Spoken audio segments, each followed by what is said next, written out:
at a crossroads that is a legitimate and for real crossroads. We got to make a decision. And I don't think you want this decision made. But we're 50th, and we know we're 50th. But I don't want us to die 50th. And today, if you think that Jim Justice is wanting to raise your taxes, you're thinking about it all wrong. What Jim Justice wants to do is save our state. Now, Jim Justice wants to do this. In saving our state, we can't constrict anymore. Every time we constrict, more and more people leave.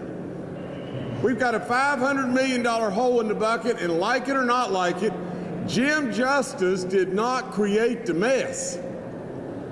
And there is no reason why we have not already addressed the mess. We kicked the can down the road for years and years, and now we have a colossal problem that is honestly a China syndrome, a meltdown. If we don't watch out, we'll never recover. Now, you've been told craziness, like these new taxes are going to cost families $1,000 or $2,000 a year, or whatever it may be. Well, I've had my people calculate. My people calculate at a family with an income of 50 grand. The half a penny is going to cost 63 bucks. On the other hand over here, the gas tax will cost $126. I don't like it. I wish it cost nothing. But your alternative is real simple. Are you willing to close all of our state parks? Are you willing to walk away from Promise? Are you willing to close Concord College or Concord University or Fairmont State? Are you willing to not stock trout in our streams? Are you willing for our vehicles to cost us a blooming fortune because we can't even drive on our roads? I don't think so. Now, stay with me just 1 second. It's so important. You got the left hand and the right hand. The left hand is the half a penny for the people and 0.2% for the businesses. We've got to all feel like we're in this together. But watch what happens here. The right hand is the 10 cents on the gas and the DMV fees. What comes with the right hand is this: no inspection stickers. Nobody in West Virginia pays a toll on any road. The tolls are gone for us. But what happens over on the right hand is this, which is unbelievable. 48,000 new jobs. Not only that, over on the right hand, we're going to pour in more money to immediately start fixing our roads that are there today. So, you're going to have significant more maintenance money, significantly more than you have today, and you're going to have all these new road projects. 48,000 jobs, and just think with me. Do the math. 48,000 times whatever the wages are here, multiply them by the payroll tax. What's it come to? It probably comes to $250 million, let alone them spending this money and the sales tax, the income tax, whatever. The multiplier effect is unbelievable. But take the payroll tax and then flip it over here and get rid of this business commercial activities tax and the increase in the sales tax. That's what we can do. We can put our people to work. We can have a program over on this side that truly has a pathway with a 5% fee on the successful bidder, a pathway to fix the drug epidemic, a pathway to bid the jobs to where the jobs are labor intensive, meaning that we have the opportunity of apprenticeship, we have the opportunity of retrain. So think what this could do for West Virginia.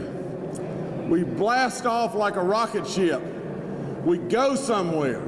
We do something. Now, I've got to have you tell a lot of knuckleheads that are stuck in the mud and saying, no, no, no, no, no, and they believe that you can constrict and constrict, and every time now we constrict, we're cutting into the bone. And when we constrict, we will die.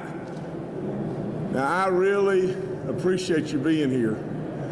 And this on me and that on you is meaningful. You want jobs, don't you? And you want opportunity, don't you? And you want hope to where the drugs will leave. That's what I'm proposing for you right today. That's what I proposed in the State of the State. Now we got to go to work. And if we got to take them and put them down on the ground and rub their nose in it, that's what we got to do. We can't lose this battle here. If we lose this battle here, trust me, it's over. Over. God bless you. Thank you for having me. We're going to win this. God bless. Thank you so much for being here as transportation advocates today. It's a pleasure to see such a good crowd here. I'm going to be very brief, but I'd like to start by asking all of you to get a copy of the trip report that was released yesterday and look at it. I would describe these statistics as more than startling. They're alarming. They show a continued slippage, a continued deterioration. The cost to motorists in the rural parts of the state is about $650 a year. The cost in our urban areas is greater. It's over $1,000 a year for several of our major cities. And what I'd like you to think about is that cost, that continuing deterioration and slippage that we're seeing ends up being more than the modest cost increases that Governor Justice talked about with the DMV fees and the gasoline tax. That if we wait another year, you're going to have continuing growing costs even more again. So there's a point where you just have to realize we cannot continue to defer funding our infrastructure. The longer you go, the behinder you get. So Governor Justice has asked us to think big, to go big. We are going big. We're standing up a $2.8 billion program of investment in infrastructure.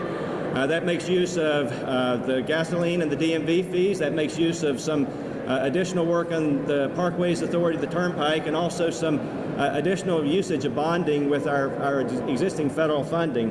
But we are going big, and Governor Justice mentioned this results in 48,000 jobs.